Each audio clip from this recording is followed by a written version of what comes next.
John, about your childhood, maybe the story from when you were born to before you started school. Okay.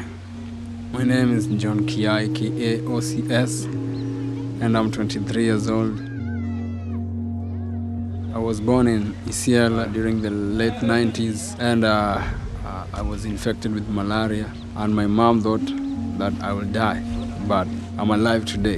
And my dad was a charcoal burner. My mom got employed for brewing illegal alcohol. There are two main illegal brew. The first one is watery, the other one is porridge-like. So there were times even when we didn't have breakfast for school. So she would offer that for breakfast. Our parents lied to us that it was just porridge, but it was some kind of alcohol. So we take that in the morning, and then when we go to class, we just fight, make noise all the time. We were so rude. That's how I started my life. But then later, as a grown-up, I knew that this is a drug. Immediately I take one cup, I am drunk. Yeah. So I was imagining what was happening when I was a little kid.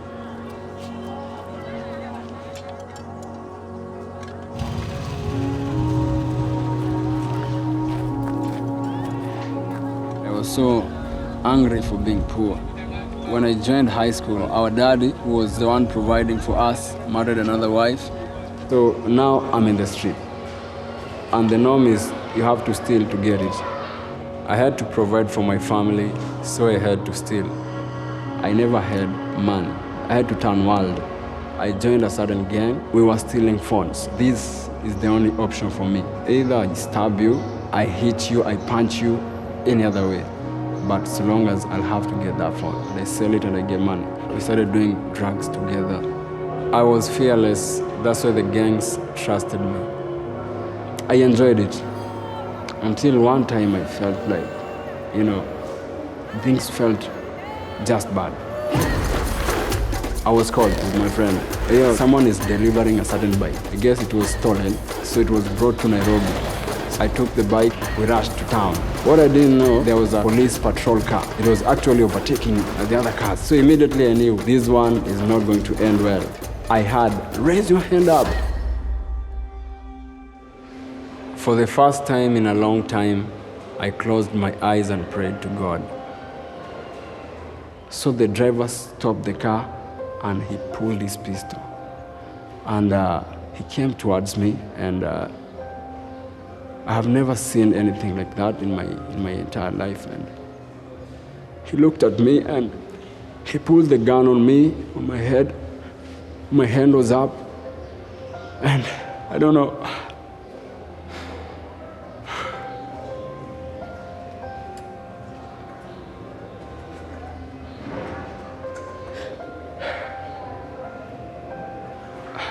I never saw no hope in that.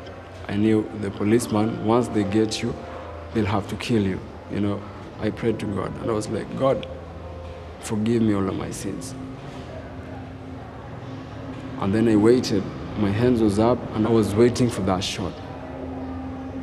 But when I opened up my eyes, he had already returned his gun, and I wondered what's happening. I couldn't speak. I was just like that.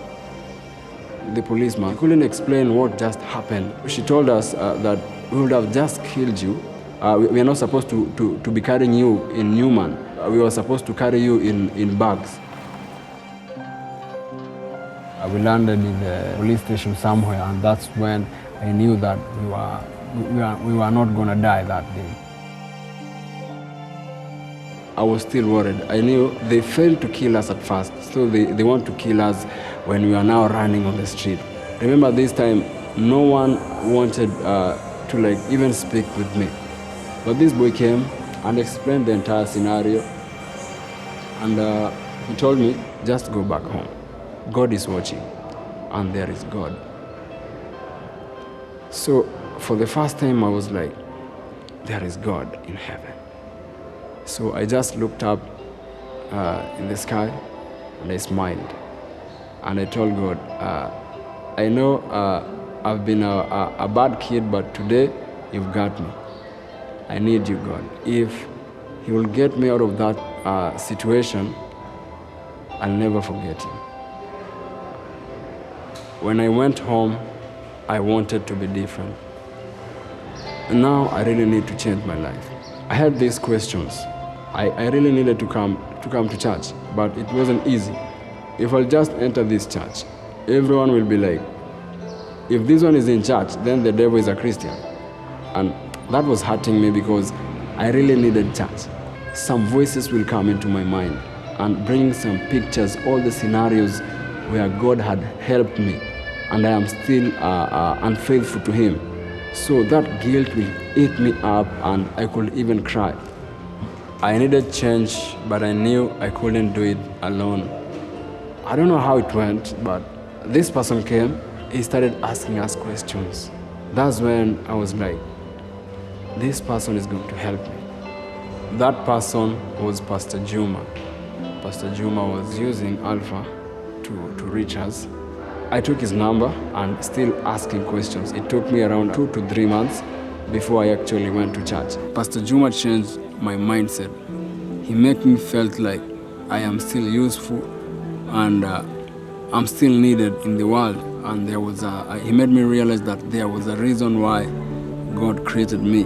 Without Alpha, someone like me wouldn't have another chance. There are so many young people who are like me, who need help. I need to go for them. I need to help them out. I need to help them move up from that kind of deadly life. They need to know God. So when I knew Alpha, I knew that Alpha is the best way to do it. I started Alpha in our church. I just called like 3 guys, but to my surprise, they came 15. I love reaching out to men, and Alpha has given me that very best and precious formation, or how to do it. I am so free, I'm so joyful. I feel this peace inside of me. What a great thing to know God.